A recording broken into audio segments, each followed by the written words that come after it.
চাঁদপুর শহরের প্রফেসর পাড়া এলাকায় 11 জুলাই শুক্রবার জুমার নামাজ শেষে ঘটল এক রোমহর্ষক ঘটনা। মসজিদে নামাজ শেষ করে যখন ইমাম সাহেব মুসল্লিদের উদ্দেশ্যে কথা বলছিলেন, ঠিক তখনই ছুরি নিয়ে হামলা চালায় মধ্যবয়সী এক ব্যক্তি। ধারালো ছুরির আঘাতে রক্তাক্ত হন ইমাম মাওলানা নুরুর রহমান। ঘটনার পরপরই তাকে চাঁদপুর জেনারেল হাসপাতালে ভর্তি করা হয়। চিকিৎসকরা জানিয়েছেন তার শরীরে একাধিক আঘাত রয়েছে, তবে বর্তমানে তিনি আশঙ্কামুক্ত।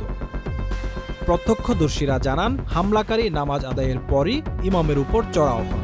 তাৎক্ষণিক উপস্থিত মুসল্লিরা তাকে আটক করে গণধোলাই দেন এবং মসজিদের ভেতরেই বেঁধে রাখেন।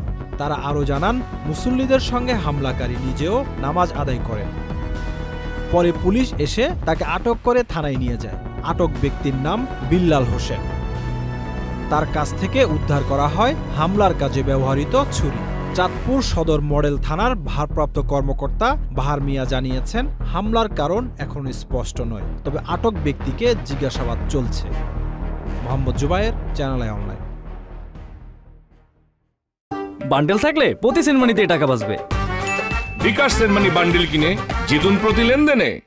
শুরু হয়েছে Standard Charter Channel I Agro অ্যাওয়ার্ডের 10ম আয়োজনের মনোনয়ন গ্রহণ। এবার নতুন ক্যাটাগরি বছরের সেরা ছাদ কৃষক সহ মোট 13টি ক্যাটাগরিতে পুরস্কার প্রদান করা হবে। মনোনয়ন গ্রহণ চলবে আগামী 15 জুলাই 2025 তারিখ পর্যন্ত। বিস্তারিত জানতে ভিজিট করুন www.agroaward.com এবং ফোন করুন 018737000556 এই নম্বরে।